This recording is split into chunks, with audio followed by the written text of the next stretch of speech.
अस्सलाम वालेकुम। बगैर बॉयल किए मैक्रोनी आप किस तरीके से बना सकते हैं, झटपट आप इस तरीके से मैक्रोनी जो रेडी कर सकते हैं। तो मैं आपके साथ मुकम्मल रेसिपी शेयर करने वाली हूँ। तो कैसे बनाएंगे आइए जानते हैं। सबसे पहले लेंगे कुकिंग ऑयल। कुकिंग ऑयल की मिकदार आप देख लें।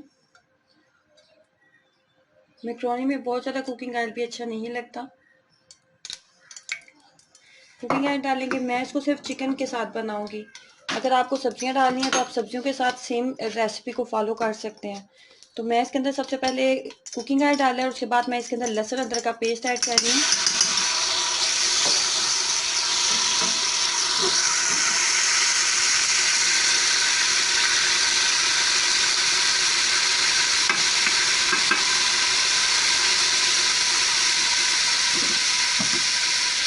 लहसुन अदरक का पेस्ट ऐड करने के साथ ही हम इसके अंदर कुछ मसाले ऐड करेंगे।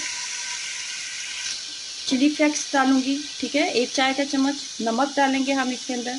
उसके बाद चाट मसाला मैं इसके अंदर डालूंगी, ठीक है। चाट मसाले से बहुत मज़े का फ्लेवर बनता है। उसके बाद इसके अंदर हम डालेंगे काली मिर्च का पाउडर, ठीक है। तमाम मसाले अपने टेस्ट के अकॉर्डिंग हम डालेंगे। ये नॉर्मल स्पाइस होगा। यहाँ पे बोनलेस चिकन का इस्तेमाल कर रही हूँ। तकरीबन एक पाव से थोड़ा ज़्यादा ही था।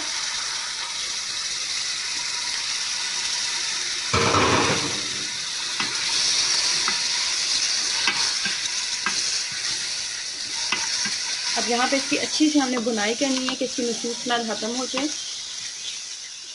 चिकन के अंदर अगर आप दही डाल लेंगे तो वैसे ही चिकन की जो स्मेल है वो ख़त्म हो जाती है। तो मैं इसकी यहाँ पे 1 कप के करीब यहाँ पे दही ऐड करूँगी। कप मैं आपको दिखा देती हूँ। ये वाला कप था मेरे पास।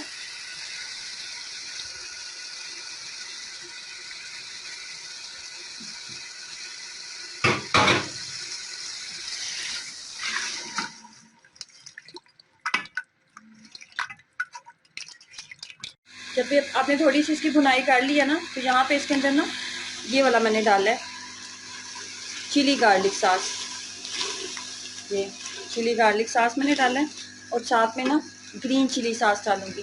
ये ऑप्शनल है, आपके पास है तो डाल लें। इसके साथ फ्लेवर बहुत मज़े का बन जाता है, इसलिए मैं तो डाल लेती हूँ। उसके बाद ये वाला था।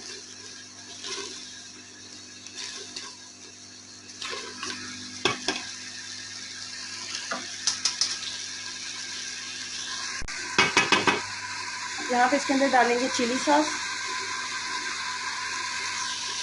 बस इतनी मिकदार ही मैंने रखी थी इसमें।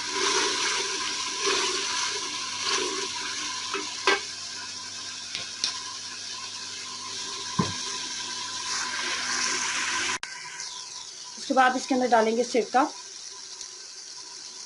वाइट विनीगर डालेंगे ये वाला।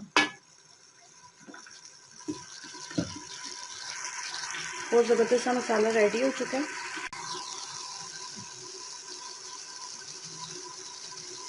सोया सॉस डाला मैंने।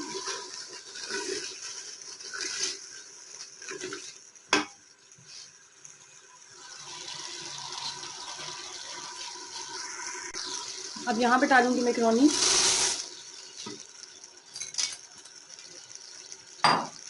जितनी मैक्रोनी थी ना उतना ही आपने इसके अंदर पानी डालना है। अगर 2 कप मैक्रोनी है तो 2 कप पानी डालेंगे। 1 बाउल मैक्रोनी थी तो 1 बाउल हम इसके अंदर पानी डालेंगे। इससे ज़्यादा हमने पानी नहीं डालना, ठीक है। जैसे चावल की मिकदार का हिसाब रखा जाता है ना, बिल्कुल उसी मेथड को हमने इसके अंदर भी फॉलो करना है। ये देखें, ये वाला बाउल था मेरे पास मैक्रोनी का, तो यही हम बस पानी डालेंगे। पानी डाल देते हैं। प्रेशर कुकर को हम बंद कर देंगे। जैसे ही 2 से 3 सीटी बचेगी तो हम इसको खोल लेंगे। फ्लेम को बहुत ज़्यादा हाई नहीं रखेंगे, मीडियम फ्लेम के ऊपर ही हम इसको रखेंगे। यहाँ ना मैंने फ्लेम को हाई रखा हुआ है क्योंकि अभी हमारी विसल जो है सीटी जो है वो नहीं बची, ठीक है। जैसी सीटी बचेगी ना तो हम इसको मीडियम कर देंगे।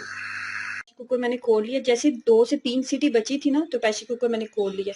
प्रेशर कुकर खोलने के बाद ना मैं आपको दिखा दूँ, पानी का ज़रा भी नहीं है उसके अंदर और बिल्कुल एकदम परफेक्ट ये कुक हो चुकी है, ठीक है।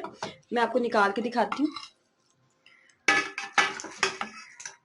ज़्यादा कुक भी नहीं हुई, बिल्कुल एकदम परफेक्ट कुक हुई है ना। ऐसा नहीं है कि प्रेशर कुकर में बनी है तो बहुत ज़्यादा कुक होगी, बिल्कुल वैसे कुक हुई है जैसे नॉर्मली आप इसको कुक करते हैं।